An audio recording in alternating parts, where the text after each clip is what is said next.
April 15th, 1945, 6:47 a.m., Heidelberg, Germany. The air hangs heavy with morning mist as dawn breaks over a small villa on the outskirts of town.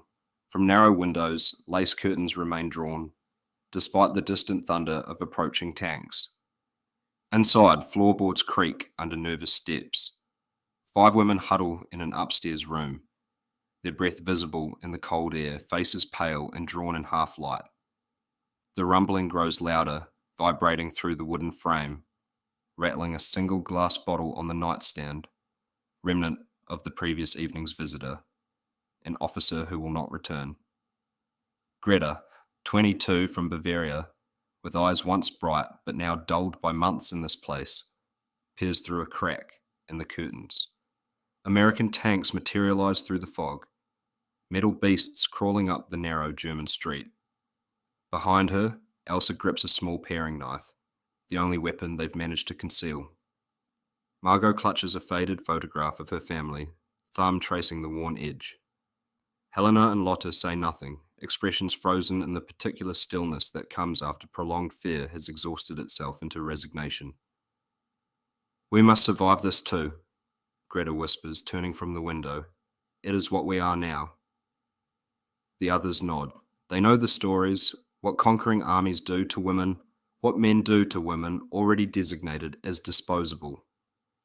They've heard propaganda about American soldiers, savage, vengeful, animals rather than men, but they've also learned not to fully trust such tales. After all, they were once told their service in this villa was patriotic duty, honourable work supporting the Reich. The bitter understanding of that lie still burns in their throats. The front door splinters open downstairs, heavy boots on wooden floors, male voices calling out in English. The women freeze, each breath held like a fragile thing that might shatter if released too quickly. Footsteps on the stairs. Closer now, the turning of the brass doorknob. History has many silences. Beneath documented narratives of battles won and lost, lie buried stories that reveal humanity at its most vulnerable. This is an excavation of one such silence, a story of German women who served as comfort women in Nazi-operated brothels. In their unexpected encounter with American liberators in the final days of World War II. We invite you to witness a moment when humanity emerged in the space between expectation and reality, when absence became more profound than presence, when what did not happen proved more transformative than what did. It is a story of paradox, how captivity sometimes offered dignity that freedom denied, how enemies could restore what countrymen had taken, and how the simple act of not being touched could return a person to herself. By 1943, as German casualties mounted on the Eastern Front and morale faltered at home, the Nazi regime expanded its system of controlled brothels throughout occupied territories and within Germany itself.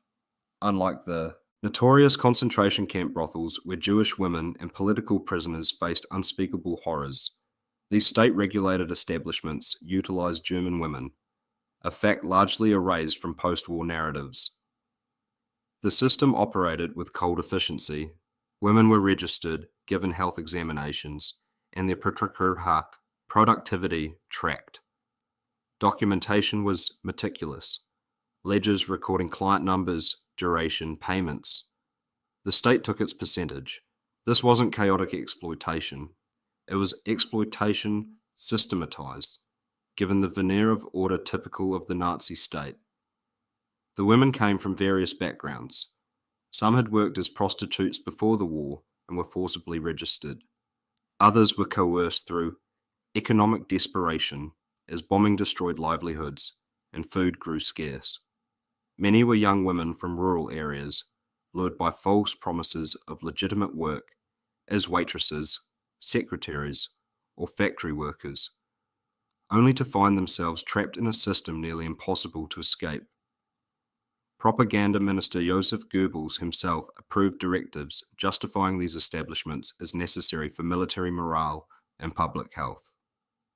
Meanwhile, Nazi ideology continued to elevate the ideal of German womanhood as pure, maternal, and dedicated to producing the next generation of the master race. This contradiction between the venerated German mother and the exploited German woman was never acknowledged. As Allied forces pushed into Germany in early 1945, these women found themselves in a precarious position, too valuable to be evacuated with civilians, yet tainted by their work. They were often abandoned by retreating German forces. Reich propaganda had filled their minds with terrifying images of American soldiers, depicted as criminal degenerates, many of them Jews eager to defile and torture German women as revenge. This propaganda built upon historical truths familiar to women in war zones. Throughout history, conquering armies had claimed women's bodies as spoils of war. Now, as American tanks approached towns like Heidelberg, women in these establishments prepared themselves for what they believed was inevitable, a mere change of uniform for the men who would use their bodies. What actually awaited them would challenge everything they had been told to believe. The villa in Heidelberg housed 5 women in April 1945. Their lives before and after the war have been reconstructed through military records, Red Cross documents, and fragments of personal writings that survived. Greta Schmidt, 22, had grown up on a small farm outside Munich. After her father and brother were drafted, she travelled to the city seeking factory work to support her mother and younger sisters. The factory was destroyed in an air raid in 1943. Left homeless and desperate, she accepted what she believed was a position as a waitress in an officers' club. Her diary, discovered decades later, provides one of the few first-hand accounts. They took my identification papers for processing the first day. By evening, I understood there would be no waitressing. The madam explained that I now owed for my room and board, for the clothes they provided. The debt would only grow unless I began working immediately. I thought of running, but where? The cities are rubble. My mother depends on what little I can send. This is war. We all make sacrifices. Elsa Weber, 26, had been a nurse before being dismissed from her hospital for treating an injured Jewish man. With her professional reputation destroyed by false accusations of stealing medical supplies, she found herself blacklisted from legitimate employment. Her skill with bandages and medicines made her valuable in the brothel, where she tended to the women's health needs. After liberation, she told an American Red Cross worker, "We kept each other alive. When one became ill, I would hide it from the madam as long as possible. We shared remedies, bits of stolen food. We were not friends, could not afford such luxury, but we were all we had." Margot Fisher, 19, had been a university student when her professor reported her for disparaging comments about the Reich. Given the choice between detention or special service to the fatherland, she found herself in Heidelberg. She kept a small photograph of her family hidden in the lining of her shoe. Helena Brandt, 24, and Lotte Kraus, 20, had both previously worked in Berlin nightclubs. Registered as professional prostitutes, they were given no choice about their assignment to the villa. Their experience made them both tougher and more vulnerable. They harbored fewer illusions about what awaited them when Americans arrived, yet had deeper psychological armor for survival. In Greta's diary, she wrote, "We do not speak of before. Before is a luxury. We speak only of now. Which officer might bring extra food, which might be persuaded to leave quickly. Sometimes at night, when the house is finally quiet, Margot recites poetry she memorized at university. The words make no sense anymore, but the rhythm is soothing, like waves against a shore. I will never see again." The door to the upstairs room swung open on April 15th, 1945. The women pressed themselves against the far wall, Elsa still gripping her small knife. But instead of combat soldiers, 2 American medics stood in the doorway. Captain Robert Miller of the Medical Corps and his assistant, Private James Cooper, had been directed to check all buildings for wounded civilians. What happened next would later be described in Captain Miller's field report. Upon entering what appeared to be a brothel, we encountered 5 female civilians in a state of fear. Through our interpreter, we assured them they would not be harmed. They appeared malnourished and showed signs of physical abuse. Private Cooper distributed K rations while I performed preliminary health assessments. We placed the building under guard to prevent unauthorized entry, and marked it for follow-up by civil affairs officers. The clinical language obscured the human reality. Decades later, Private Cooper would describe it differently. Those women looked at us like we were going to kill them. When I offered the first one a chocolate bar, she just stared at it, then at me, waiting for it. I don't know what she was waiting for. Something bad. When she finally took it, her hand was shaking so hard she almost dropped it. I remember stepping back, trying to give her space. It felt important somehow that she knew I wasn't going to touch her. For the women, this first encounter was bewildering. Greta's diary entry that evening captures their disbelief. The Americans came today. They gave us food, real chocolate, powdered eggs, something called spam. They asked through an interpreter if we needed medical attention. When Lotte showed them the bruises on her arms, they looked angry, but not at her. At who had done it. The doctor gave her medicine for pain. Then they left guards. Not to keep us in, they said, but to keep others out. We do not believe this will last. It is a trick, surely. Yet, I am eating American chocolate as I write these words, and no one has demanded anything in return. Not yet. This pattern, small kindnesses met with suspicion, would repeat in the days that followed. Each unrequited act of humanity contradicted the women's understanding of how the world operated. The Americans established a makeshift clinic in the downstairs parlour. Female nurses were brought in when available. The women were offered medical treatment, additional rations, and clean clothing. Most significantly, they were given privacy. Rooms with doors that locked from the inside, an unimaginable luxury after years of constant access. Helena, the most cynical, remained convinced this was merely prelude to a different form of exploitation. They are fattening us up, she warned. Americans like their meat plump. But as days passed without the expected demands, even her certainty wavered. 3 days after liberation, Lieutenant David Abrams, a Jewish-American officer with civil affairs, arrived to interview the women and determine their status. The meeting marked another pivotal moment. Subject females expressed concern about classification as collaborators due to their work in Nazi-controlled establishment. Explained they would be categorized as displaced persons with no mention of specific circumstances in official documents. All showed visible relief at this information. What the report didn't capture was the moment Lieutenant Abrams mentioned his Jewish heritage, information that would have been dangerous months earlier. For women raised on anti-Semitic propaganda, the kindness shown by a Jewish officer created profound cognitive dissonance. Margot later described this moment. When he said he was Jewish, I thought, now the revenge will come. We had been told such terrible things about what Jewish men would do to German women if they ever gained power. But he just continued filling out forms. He asked if we had family to return to, if we needed assistance finding them. He spoke perfect German but used "sei" with us, the formal, respectful form. I remember thinking, everything was a lie then, everything. These first encounters, characterized by the absence of expected violence, began to dismantle the psychological structures the women had built for survival. The greatest shock was not what happened, but what did not happen. They were not touched.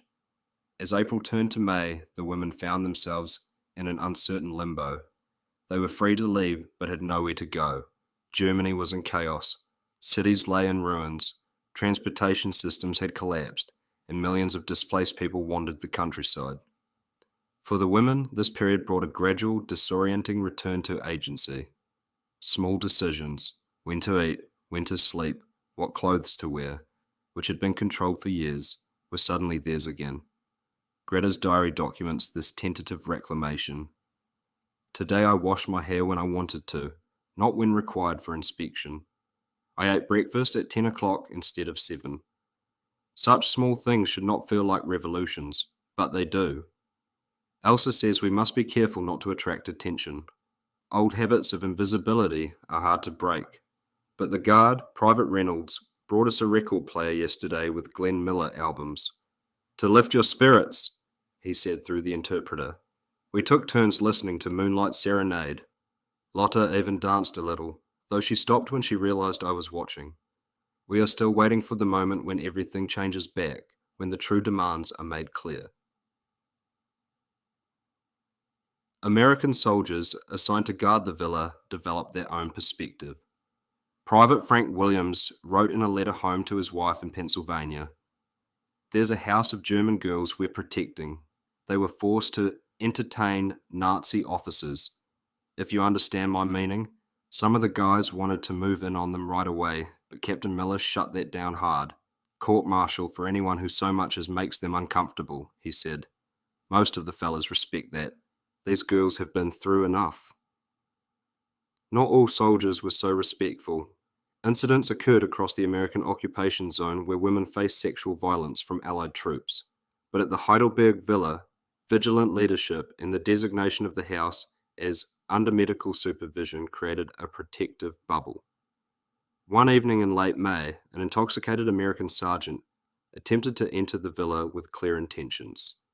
The guard on duty, Private Cooper, the same medic who had first offered chocolate, physically blocked his entry. The confrontation, witnessed by Margot from an upstairs window, ended with the sergeant being arrested by military police. This incident, rather than confirming the women's fears, paradoxically strengthened their fragile trust. Men had defended them against other men, a concept so foreign it required a complete reconfiguration of their understanding. Dr. Elizabeth Müller, a German physician permitted by American authorities to treat civilian women, recorded observations after visiting the villa. The women show signs of prolonged trauma and malnutrition, but are physically recovering. More complex is their psychological state. They exhibit behavior typical of those subjected to systematic dehumanization, difficulty making eye contact, reluctance to express preferences or opinions, hypervigilance. Most revealing was their response when asked about American treatment. They repeatedly emphasized with evident disbelief, "They do not touch us." This absence of exploitation, of violation, appears to be gradually allowing them to recognize their bodies as their own again. As summer approached, the women began venturing outside in small groups. They encountered a transformed Heidelberg, now an administrative hub for American occupation forces. The sight of young German women walking with American protection drew stares and whispers. Greta wrote of these expeditions, "People look at us and know, or think they know. German women with Americans, there is only one conclusion they draw. The irony burns. When we were actually doing what they imagine, we were invisible. Now that we are free of it, it is all they see."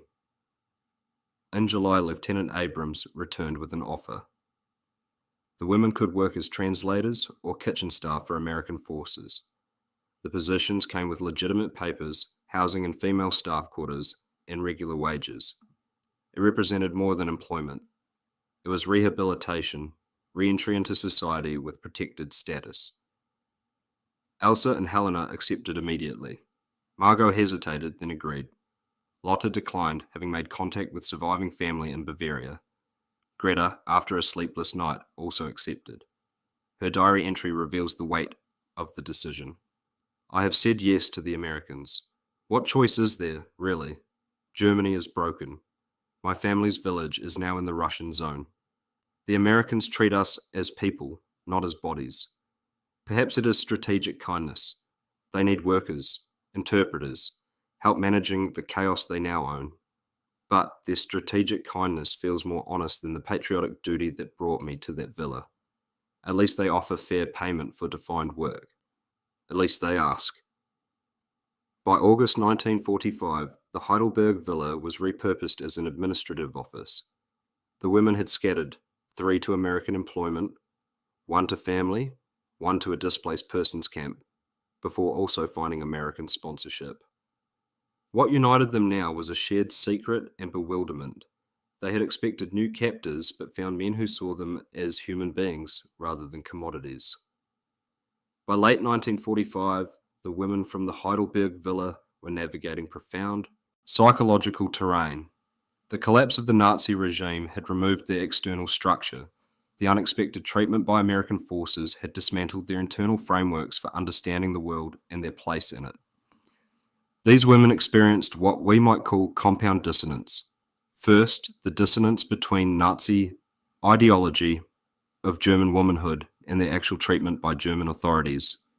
Then, the dissonance between their expectations of American behavior and the reality they encountered.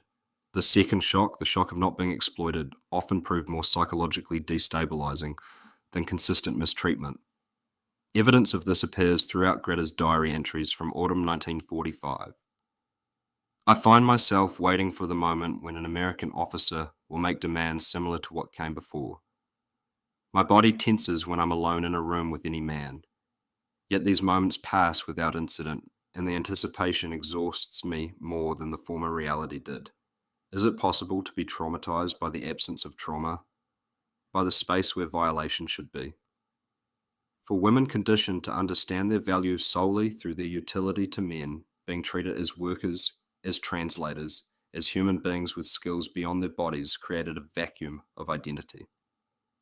Margot described this disorientation. For so long, I had separated myself, my true self, from my body. My body was what they used, but I kept my mind elsewhere. When suddenly my body was my own again, I didn't know how to reconnect the pieces. The Americans wanted my mind, my language skills, my knowledge, and had no interest in my body. I would catch myself automatically using gestures, expressions, tones that had been necessary before, only to realize they were now inappropriate. I had to learn how to occupy physical space as a person, not as an object. This psychological reorganization was complicated by feelings many found shameful, gratitude toward the occupiers of their homeland. Elsa, who worked in an American military hospital, confided to a German nurse colleague, "I cannot speak of it to anyone who wasn't there. How can I explain feeling thankful to the men who bombed our cities? Yet the Americans in the hospital treat me with more respect than German men ever did. The doctor I assist asks my opinion on patients. Yesterday, he thanked me for correcting his German pronunciation. I wanted to weep at such a small dignity." Perhaps most complex was the guilt many felt about their relatively comfortable positions while Germany suffered through what became known as Hunger Winter in 1945-46. Working for Americans meant access to food, cigarettes, soap, luxuries unavailable to most Germans. Helena, in a rare letter to Greta, wrote, "The other Germans look at me with such hatred when I leave the American compound. I wear clean clothes, my face is full, not gaunt like theirs. They call us Amerliebchen, American sweethearts, behind our backs. Or, sometimes to our faces, they cannot know what came before, what we survived. Or perhaps they do know, and that makes their hatred worse. Either way, we are still outcasts, now for different reasons." Lotte, who had returned to her family in Bavaria, faced different challenges. In a letter to Margot, she described the suffocating silence. "My mother knows, but will not speak of it. My sister asked where I was during the last years, and my mother changes the subject. I have become a ghost in my own home. Sometimes I think it was better with the Americans, where at least the truth of what we were was acknowledged, even if never discussed directly. Here, I must pretend to be the person I was before, but she no longer exists." For Greta, the psychological turning point came in December 1945. "Today, Lieutenant Morris complimented my translation of a difficult technical document. 'We couldn't manage without you, Fräulein Schmidt,' he said. As I walked back to my quarters, I realized I had gone the entire day without once thinking about my body as something separate from myself. I existed as a complete person for hours at a time. Is this healing? It feels too fragile to name." This fragile reclamation of selfhood, catalyzed by the absence of exploitation rather than any positive action, represented the core psychological transformation. The women had been defined by use. They began to redefine themselves through its absence. Their bodies, once sites of occupation, as surely as their homeland, gradually became their own sovereign territory again. Yet this healing remained incomplete, compromised by the silence that surrounded their experiences. Germany was eager to frame itself as a victim of Nazism, not a perpetrator, and the exploitation of German women by German men complicated this narrative. The women themselves, seeking to rebuild lives free of stigma, rarely spoke openly of their past.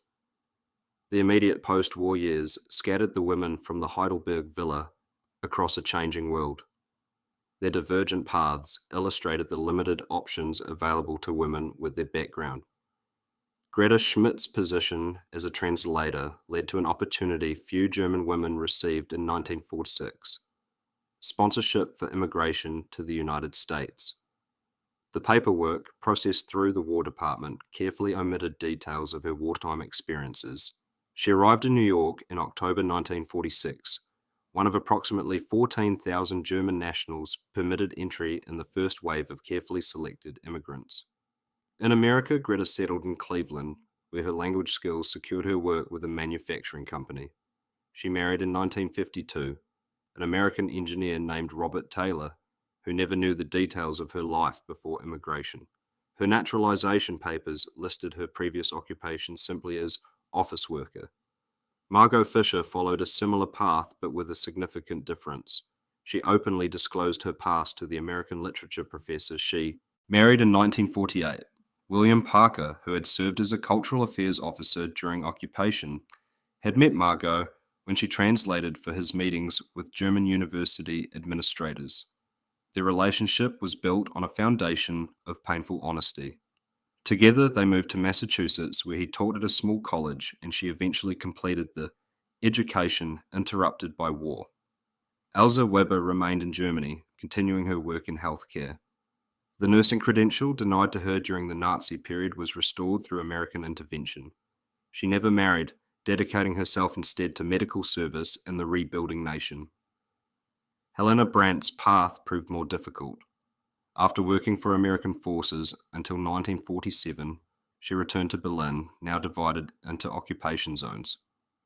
Finding legitimate employment challenging, she reverted to nightclub work, though never again to prostitution. Her apartment in West Berlin became a gathering place for women with similar histories, an informal support network in a society that preferred not to acknowledge their existence. Lotte Krauss eventually left her family home in Bavaria and relocated to Switzerland, where she worked as a hotel receptionist. She maintained minimal contact with the others, most committed to leaving the past behind. Her one recorded statement came in response to a Swiss documentary maker in 1968, who was unaware of her background. Everyone has a before and after in their life. The Germans, Switzerland, Europe, we all have our before and after the war. The only choice is whether you let the before consume the after. Throughout the 1950s and 1960s, as both Germany and America constructed narratives about the war, the experiences of women like those from the Heidelberg villa remained largely unexamined. For the women themselves, silence often seemed the only viable strategy for survival. Those who remained in Germany faced ostracism if their past became known. Those who immigrated to America risked deportation if their moral character was questioned under immigration laws of the period. These women were trapped in a double bind. German society viewed them as collaborators who had served the enemy. American society, had it known their background, would have seen them as morally compromised. Neither perspective acknowledged their lack of agency under the Nazi system, so they disappeared into the gaps between official narratives, their experiences reduced to classified footnotes and private memories. Only in the 1980s, as aging American veterans began sharing previously untold stories through oral history projects, did fragments of these women's experiences enter the historical record. Former Private James Cooper, participating in a Veterans History Project interview in 1987, recalled, "There's one thing I've never talked much about, even to my wife. We found these German girls in a house in Heidelberg. It was a brothel for officers. They were terrified of us. I'd have thought we'd be worse than the Nazis. I remember giving one girl a chocolate bar, and the way she looked at it, like she wasn't sure if it was food or some kind of trick. Over the next weeks, seeing them start to stand straighter, to look us in the eye, it changed something in me too. Made me think about what power does to people, on both sides. But the most significant breakthrough came in 1992 when Greta Taylor, née Schmidt, then 69 years old and recently widowed, attended a reunion event for American veterans in Chicago. There she approached a former medic named Robert Miller, the same Captain Miller who had first entered the villa in 1945. A witness later described their encounter. This elegant older woman walked directly up to Dr. Miller and said something we couldn't hear. He looked shocked, then they spoke quietly for several minutes. Later, he told us that she had been one of the German women his unit had found in a brothel in Heidelberg. She'd recognized him immediately. She told him, "You gave me chocolate in Heidelberg. You didn't know what it meant that you never touched me." They exchanged addresses before she left. Both were in tears. This chance meeting catalyzed Greta's decision to break her decades of silence. In 1994, she donated her wartime diary to a women's history archive and began corresponding with historians researching gender and war. Her testimony opened a small window into an experience shared by thousands of women, but acknowledged by few. In the final decade of her life, Greta maintained contact with Margot and Elsa. Through carefully worded letters that gradually grew more direct, they processed together what they had never been able to discuss openly before. In one such letter to Margot in 1995, Greta wrote, "I dream still of that time, but the dreams have changed. For years I dreamed of hands reaching for me, of being used until I disappeared. Now I dream of that first morning, of the Americans arriving, of the moment when I realized they would not touch me. In the dream, I feel my body becoming solid again, becoming mine. I wake crying, but not from fear." Margot replied, "We have spent 50 years being afraid to speak of it. Perhaps that is the final thing they took from us, our voices, but we are old women now. What more can they do to us? Let us name what happened, both the horror and the mercy. Both are true. Both made us who we are." The street in Heidelberg, where the villa once stood, now houses a modern apartment building. No plaque marks what occurred there, neither the exploitation under Nazi authority, nor the quiet restoration of humanity that followed. Like so many sites of women's experiences in wartime, its significance exists only in memory, not in monument. The story of these 5 women represents thousands of similar stories that remain untold. German women forced into sexual servitude by their own government, then caught in the complex aftermath of liberation, inhabit a grey zone in our understanding of victimhood, agency, and survival. What makes their experience particularly revealing is the paradox at its core. The moment of greatest transformation came not through any heroic rescue or dramatic intervention, but through absence. The absence of expected exploitation, the absence of touch, the absence of being treated as a body rather than a person.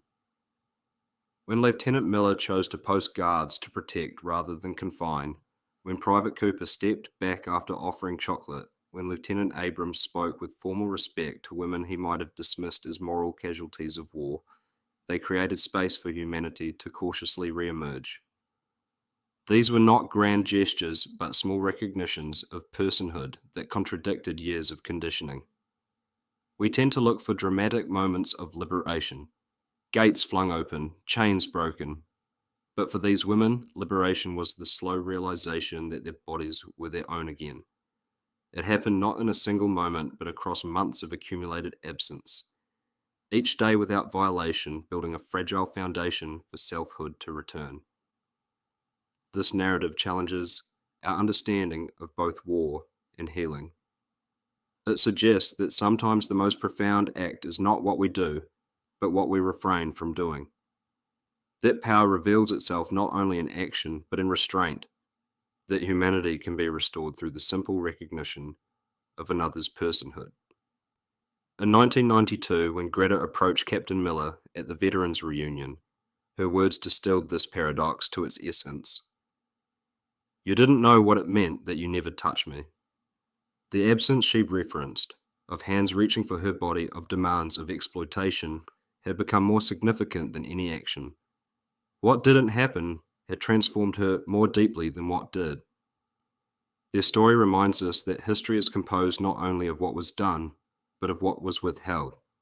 That mercy sometimes manifests not in grand gestures, but in the simple recognition of another's right to remain untouched. And that in the darkest moments of human experience, dignity can be returned through the quietest of means. A step back, a door that locks from within, a chocolate bar offered with no expectation of return. The question their lives leave us with is both historical and deeply personal. What does it mean to reclaim oneself after having been treated as an object? And how might we recognize the profound power of absence, of what is not done, in the work of restoring humanity to those from whom it has been stripped away?